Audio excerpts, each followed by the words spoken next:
I didn't wipe it off when she spat on my coat at my husband's funeral. The drop slid slowly down the dark wall, catching the pale winter light as if it wanted to be seen, as if it belonged there, and for a moment, the entire room seemed to hold its breath, waiting for me to react, waiting for the widow to break, to cry, to cause a scene, but I simply stood there, hands folded, eyes steady, as though nothing had happened at all. The chapel smelled faintly of lilies and polished wood, the kind of scent that always reminded me of endings dressed up as dignity, and around me, people shifted in their seats, whispering behind gloved hands, their gazes flickering between me and the woman standing just a few feet away with a smile that didn't quite reach her eyes. Vanessa Cole had chosen a red dress for the funeral, not bright, but just bold enough to feel intentional, just enough to remind everyone that she didn't belong in the shadows, and as she tilted her head slightly, watching me with that quiet, satisfied expression, she spoke the words that were meant to finish me. "He left you penniless." Her voice was soft, almost gentle, but it carried across the front rows like a blade wrapped in silk, and I noticed how a few people lowered their eyes, pretending not to hear, while others leaned forward just slightly, drawn in by the cruelty of it. Behind her, near the aisle, stood Richard Hale, my husband's attorney, his posture relaxed, his hands clasped loosely in front of him as if he were attending a routine meeting rather than a funeral, and when our eyes met, he didn't look away, didn't even try to hide the faint curve of amusement at the corner of his mouth. That was when I understood that this wasn't a moment of impulse or grief or even jealousy. This had been planned. Carefully. Quietly. For a long time. I lowered my gaze just enough to glance at the stain on my coat, then lifted it again, meeting Vanessa's eyes without a word, and in that silence, something shifted, though no one else seemed to notice.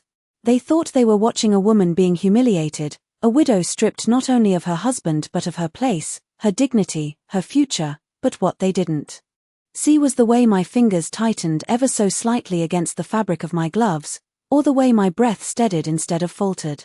The service hadn't even begun yet, and already they believed the story was over.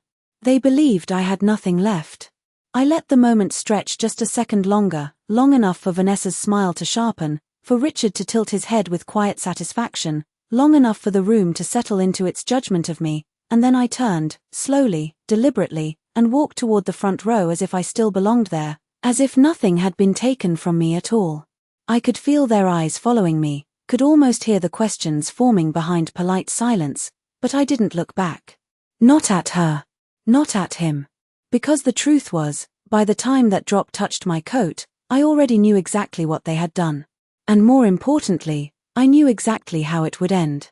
I sat down in the front row without rushing, smoothing my gloves as if I had all the time in the world, even though I could feel the weight of every eye in the room pressing against me like a quiet storm. The casket rested a few feet ahead, polished to a dark shine that reflected the soft glow of the overhead lights, and for a moment, I allowed myself to look at it, not with grief the way they expected, but with something steadier, something colder. 42 years of marriage reduced to a closed lid and a room full of people who had already decided who I was without him.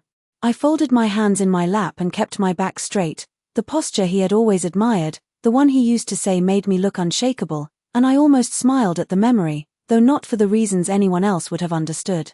Behind me, the whispers had started again, low and careful, the kind that pretended to be respectful while feeding on spectacle, and I caught fragments without turning my head. "Did you hear what she said? Penniless. Can you imagine? I heard the will changed." The words drifted through the air like dust, settling quietly, shaping a narrative that no one bothered to question. I did not correct them. I did not need to. A soft movement to my right drew my attention, and I saw Richard Hale step forward slightly, positioning himself closer to the aisle, as if preparing for his moment, as if this entire gathering was simply a prelude to whatever came next. He adjusted his cufflinks with practiced ease, his expression composed, professional, almost bored, and for a brief second, I wondered how many times he had done this, how many families he had guided through grief while quietly rearranging the outcome behind closed doors. Vanessa moved as well, taking a seat 2 rows behind me, close enough to be seen, far enough to maintain the illusion of propriety, and when I tilted my head just slightly, I caught her reflection in the polished wood of the pew ahead. She was watching me. Not with anger. Not even with hatred. With anticipation. As if she were waiting for something to happen, something she believed she had already set in motion. The organ began to play then, a low, steady melody that filled the chapel with a solemn rhythm, and the minister stepped forward, opening his book with gentle hands, his voice calm and measured as he began to speak about life, about legacy, about the things that remain after we are gone. I listened, but not in the way the others did. I listened for timing, for sequence, for the order in which everything would unfold. Because 3 days ago, none of this had been a mystery to me anymore. 3 days ago, I had stood in my kitchen, holding a piece of paper that was never meant for my eyes, reading a version of my life that someone else had written, a version where I was no longer part of the ending. I remember how still the room had felt then, the quiet hum of the refrigerator, the faint ticking of the clock on the wall, the ordinary sounds that suddenly seemed too loud against the weight of what I was seeing. The signature at the bottom had looked real, convincing, almost perfect. But not perfect enough. That was the detail they missed. That was the moment everything changed. I shifted slightly in my seat, crossing one ankle over the other, composed, patient, as the minister continued speaking, as the room settled into its performance of grief, and I allowed my gaze to drift forward once more, resting on the casket without really seeing it. They believed this day belonged to them. They believed the story would end with me sitting quietly, accepting whatever they decided to give me, or not give me. But the truth was, this day was never theirs to control. Not from the moment I saw that signature. Not from the moment I realized exactly what they had tried to do. 3 days earlier, the house had been too quiet for a place that had once held 2 people, and I remember standing at the kitchen counter with my morning coffee growing cold in my hands, staring at an envelope that should not have been there, not addressed to me, not left where I could find it, and yet it was tucked just slightly beneath a stack of routine mail, as if someone had been in a hurry, as if they believed I would never notice the difference. I turned it over slowly, feeling the weight of the paper inside, heavier than it should have been for something so thin, and for a moment I considered leaving it untouched, respecting boundaries that had already begun to shift around me in ways I did not fully understand at the time. But something in the air that morning felt different, like a quiet warning that had been building long before I chose to see it.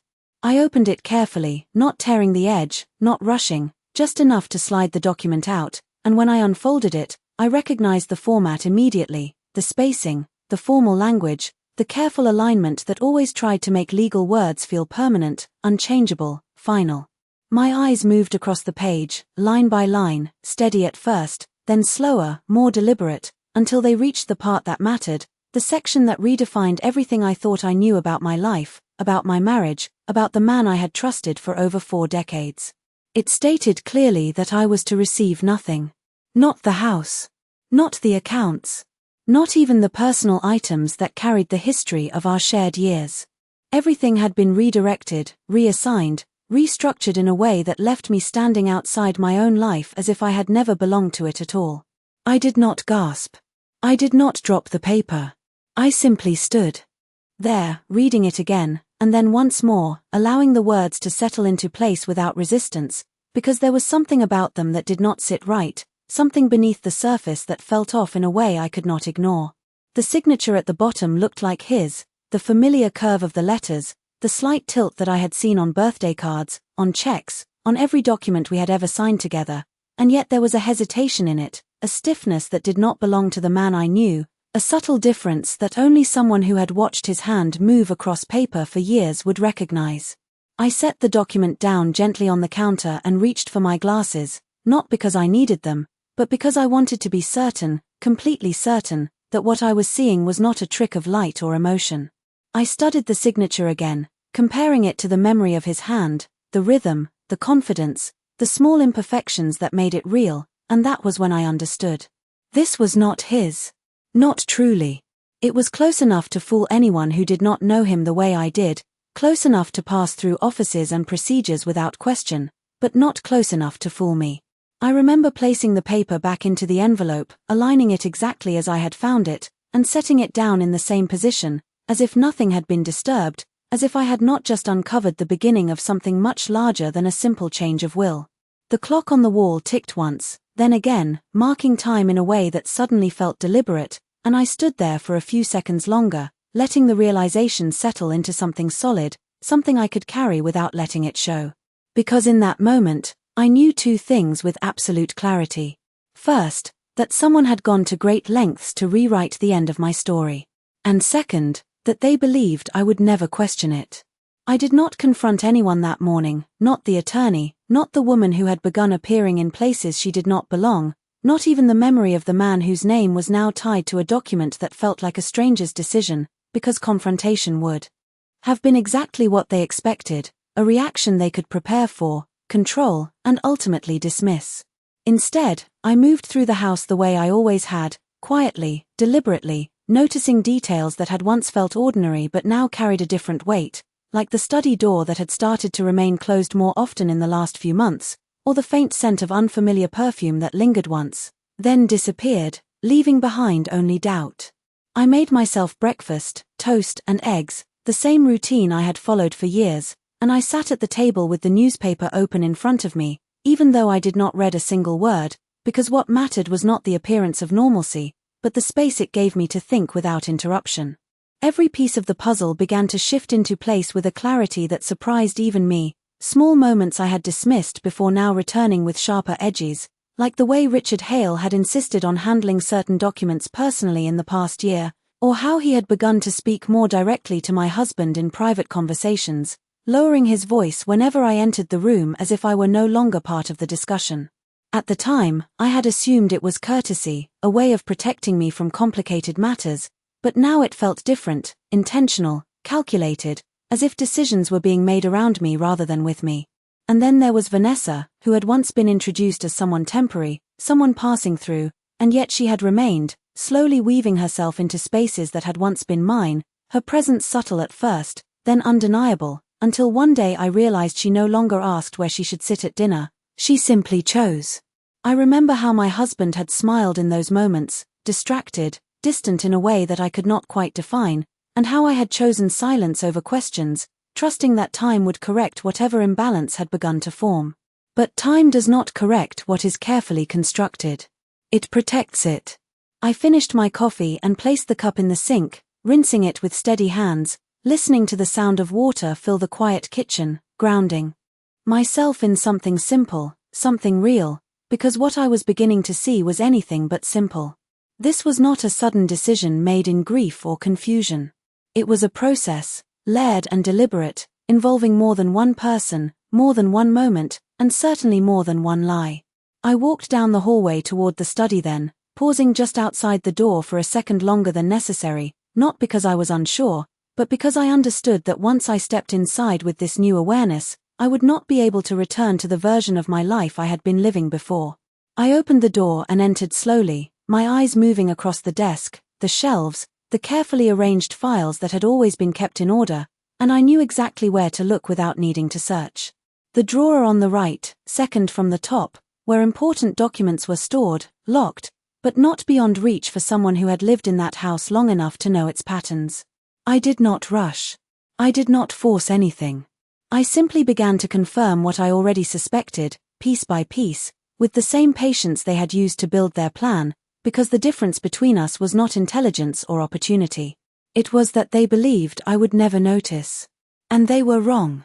I slid the drawer open without hesitation, the quiet click of the lock giving way sounding almost too loud in the stillness of the room, as if the house itself were aware that something had shifted, something irreversible.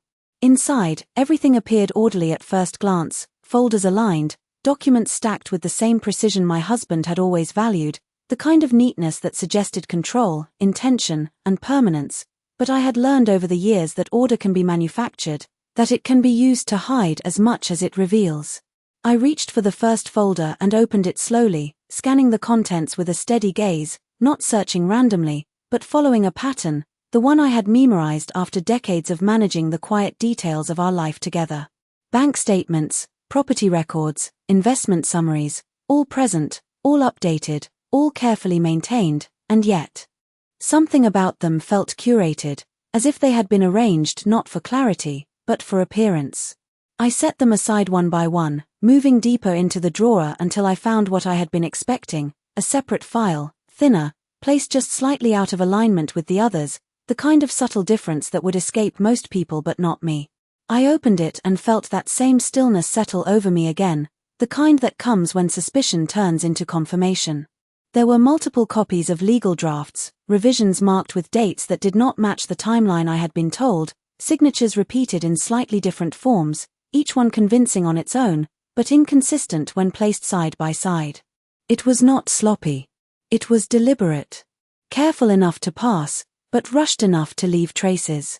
I lifted one page closer to the light, studying the ink, the pressure of the pen strokes, the hesitation in certain letters, and I could almost see the hand that had tried to imitate something it did not fully understand.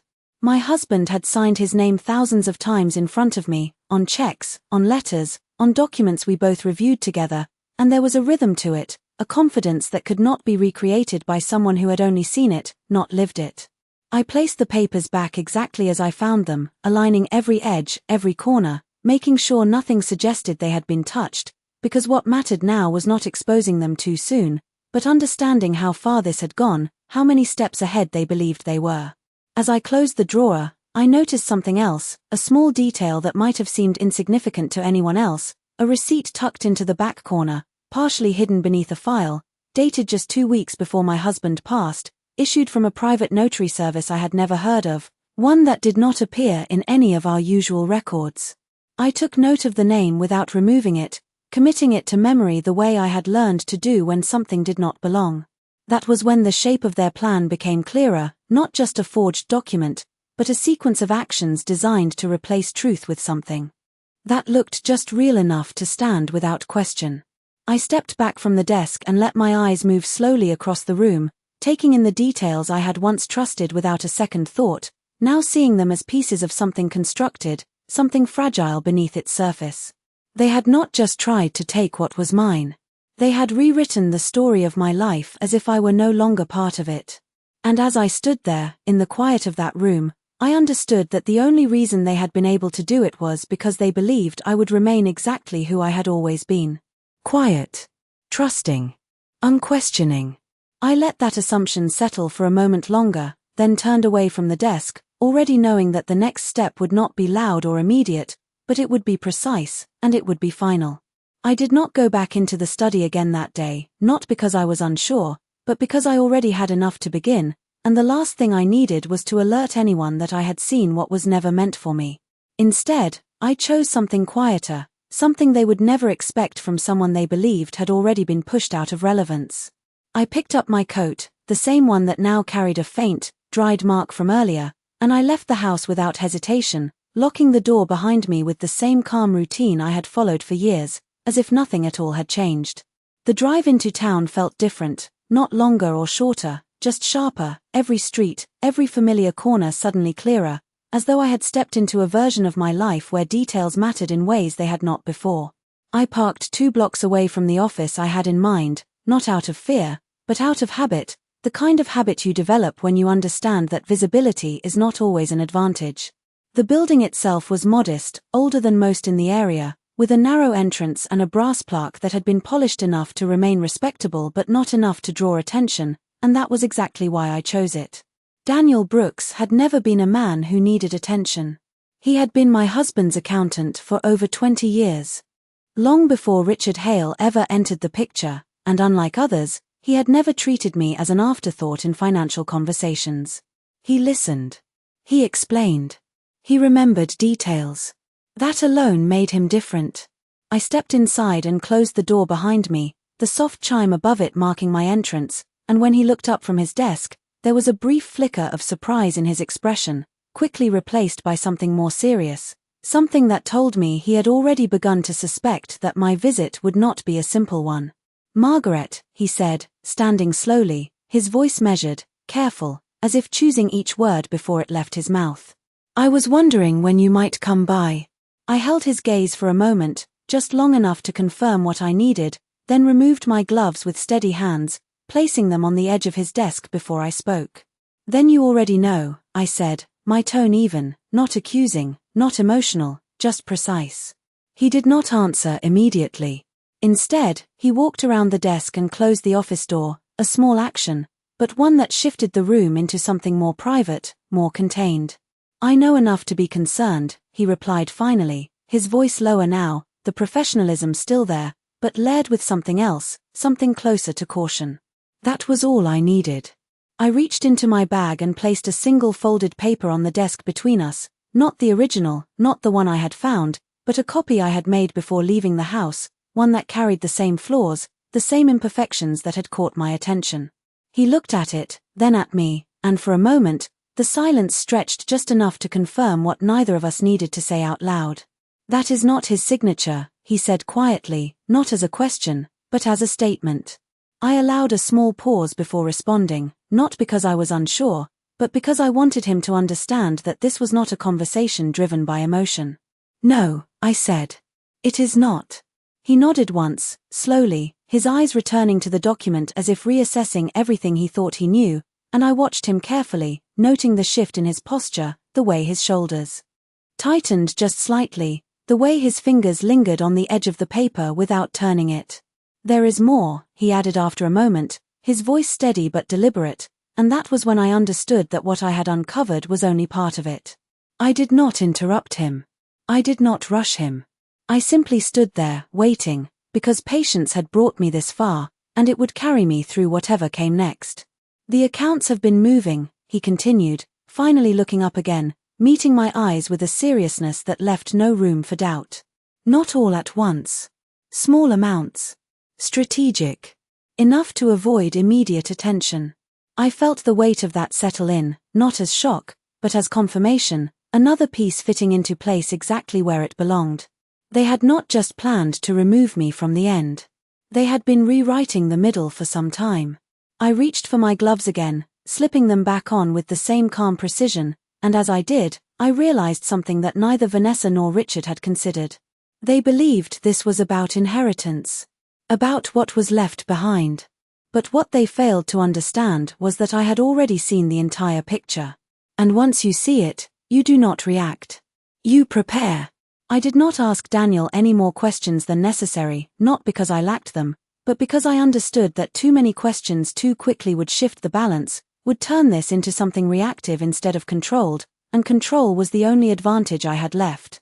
I thanked him, not with warmth, but with clarity, the kind that signals a line has been drawn, and I left his office the same way I had entered, quietly, without drawing attention, without giving anyone a reason to remember that I had been there at all. The air outside felt cooler than it had earlier, or perhaps I was simply more aware of it now, the way a person becomes aware of everything once they realize they are standing in the middle of something carefully constructed. I walked back to my car at an unhurried pace, my step steady, my posture unchanged, because the version of me they believed in was still useful, still necessary, at least for a little while. Longer. When I reached home, the house greeted me with the same silence, but it no longer felt empty. It felt observed, as though every room carried a version of the story they had been writing in my absence, and for the first time, I allowed myself to move through it not as someone who belonged there, but as someone studying it from the outside. I set my bag down, removed my coat, and hung it carefully in its place, the faint mark still visible but no longer important, because what it represented had already served its purpose. Then I did something I had not done in years. I sat down at the desk in the living room, opened a drawer that held things I rarely touched, and took out a small, leather-bound notebook, one I used to keep track of details when life demanded more attention than memory alone could hold. I placed it in front of me, opened it to a blank page, and picked up a pen. I did not rush. I did not overthink. I simply began to write. Names. Dates. Small observations. The notary service from the receipt. The irregular signatures. The timing of the account movements Daniel had mentioned. Each detail placed carefully, not as accusations, but as pieces of a structure that was beginning to take shape in a way that could not be easily dismissed. I wrote down every moment that had once felt insignificant but now carried weight, the private conversations, the changes in behavior, the subtle shifts in tone that had gone unnoticed because I had chosen to trust instead of question. It did not take long before patterns began to emerge, connections forming between events that had once seemed unrelated, and as I looked at the page, I realized that what they had built was not as seamless as they believed. It only appeared that way because no one had been looking closely enough. I closed the notebook and placed it back in the drawer, not hiding it, but returning it to its place, because this was not about secrecy. It was about timing. They believed they were ahead. They believed they had already secured the outcome. And that belief was exactly what made them vulnerable. I stood up and walked toward the window, looking out at the quiet street where nothing seemed out of place, where life continued in its usual rhythm, unaware of the quiet shift that had already begun. Somewhere in that same calm, Vanessa was likely preparing for what she thought would be the next step, and Richard was likely reviewing documents he believed would hold up without question, both of them moving forward with the confidence of people who think they have already won. I let that image settle for a moment, not with anger, not even with resentment, but with something far more precise. Understanding. Because the truth was, I did not need to confront them. I did not need to argue or defend myself. All I needed to do was let them continue, exactly as they were, while I prepared something they had not accounted for. Something they could not rewrite. And when the time came, I would not raise my voice. I would not explain. I would simply place the truth where it could no longer be ignored, and watch as everything they had built began to come apart on its own. I returned to the chapel just as the final hymn began, the soft voices rising and falling in practiced harmony, filling the space with a sense of closure that felt almost premature, as if the ending had been decided before the truth had a chance to speak. I took my seat again without drawing attention, folding my hands neatly in my lap, my posture unchanged, my expression calm, because by now, everything I needed was already in place. Vanessa did not look at me this time.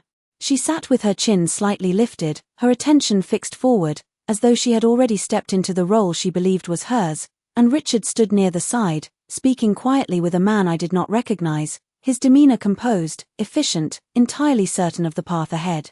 It was almost impressive, the way they carried themselves, the confidence that comes from believing every detail has been accounted for.